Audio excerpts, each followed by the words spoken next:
নমস্কাৰ। মই আজি অন্য এটা আসন কৰিবলৈ আগবাঢ়িছোঁ। সেইটোৰ নাম হৈছে শীৰ্ষাসন, যিটোৱে মোৰ জীৱনৰ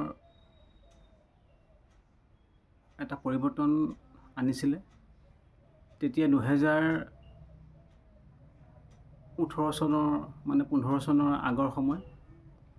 তেতিয়া মই এটা ডাঙৰ বেমাৰত ভুগি আছিলোঁ। সেইটো হৈছে মাথা ঘূৰণি।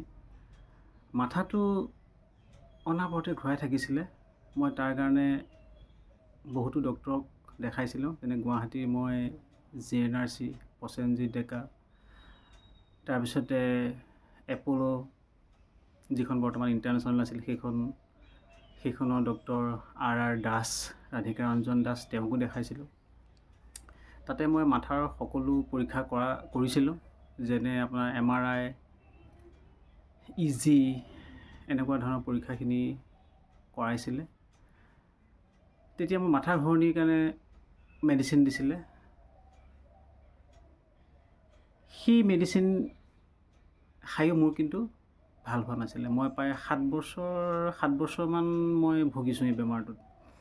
মাথাটো লাহে লাহে ঘূৰাই থাকে আৰু যিটো আনইজিফুল হয়, কাৰোবাৰ লগত কথা পাতিলেও কি ক'লোঁ, কি মাতিলোঁ, এনেকুৱা ধৰণৰ অনুভৱ হয়।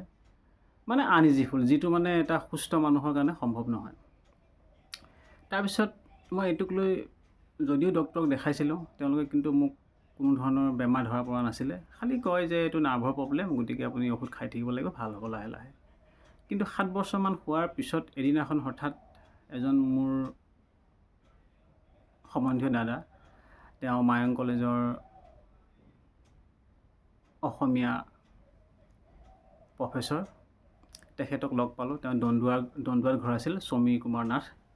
তেখেতে মোক এদিন ক'লে যে আপুনি এটা কাম কৰক, এইটো শীৰ্ষাসন কৰক। মোৰো তেনেকুৱা এটা সমস্যা আছিলে, শীৰ্ষাসন কৰিলে আপোনাৰ এইটো ভাল হৈ যাব।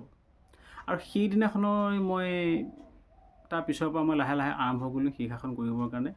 আৰু প্ৰথম মই বেৰত ধৰি আৰম্ভ কৰিলোঁ। আৰু সেইটো কৰাৰ প্ৰায় এমাহমানৰ পিছৰ পৰা মোৰ লাহে লাহে যি ঔষধ দিছিলে সেই ঔষধ টোপোলাতে মই থৈ দিলোঁ। লাহে লাহে মোৰ ভাল হ'বলৈ ধৰিল। আৰু তেতিয়াৰ পৰা আজি ডেটলৈকে, আজি 2025 চনলৈকে মই কোনো ধৰণৰ সেই মাথা ঘূৰণিৰ ঔষধটো মই খোৱা নাই। আৰু এইটো হৈছে মোৰ যোগৰ আৰম্ভণি। মই কিন্তু যোগ বুজা নাছিলোঁ, যোগত মই কি বস্তু সেইটো মই অনুভৱ কৰা নাছিলোঁ। কিন্তু যেতিয়া মোৰ সেইটো ভাল হ'ল, এটা ডাঙৰ সমস্যা, দীৰ্ঘদিনীয়া সমস্যা এটা যেতিয়া তাৰপৰা মই মুক্ত হ'ব পাৰিলোঁ, তেতিয়া মই চিন্তা কৰিছোঁ নিশ্চয় এলোপেথিক জগতখনৰ বাহিৰেও এখন যৌগিক ছায়েন্স আছে, যাৰ যোগেদি মানুহে দীৰ্ঘদিনৰ বাবে বেমাৰৰ পৰা মুক্ত হ'ব পাৰে। গতিকে সেই আসনটো আজি মই আপোনালোকৰ আগত আকৌ এবাৰ কৰি দেখাইছোঁ।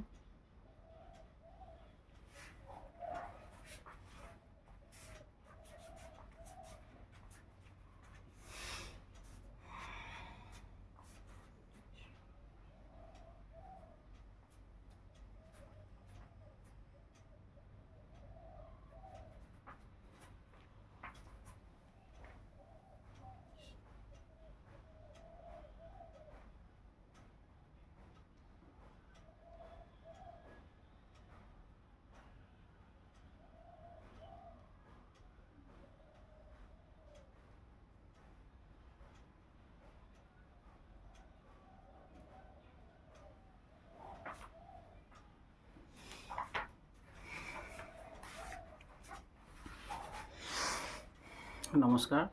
মই ভাবোঁ যিসকলে মাথা ঘূৰণি এনেকুৱা সমস্যাৰ লগত জড়িত হৈ আছে, যিবিলাকৰ চকুৰ প্ৰব্লেম আছে, আৰু যিবিলাকৰ ধৰক আপোনাৰ মোৰ দৰে মাথা ঘূৰণি আছে আৰু চুলি সোনকালে সৰে, গতিকে এই সকলোবিলাকৰ এটা ৰামবাণ হৈছে এই শীৰ্ষাসন। মই ভাবোঁ এই ব্যায়ামটোৰ যোগেদি আপোনালোকৰ দীৰ্ঘদিনীয়া সমস্যা দূৰ হ'ব। গতিকে আপোনালোকে যিসকল এনেকুৱা সমস্যা আছে তেওঁলোকক কৰিবলৈ মোৰ ফালৰ পৰা মই অনুৰোধ জনাওঁ। ধন্যবাদ।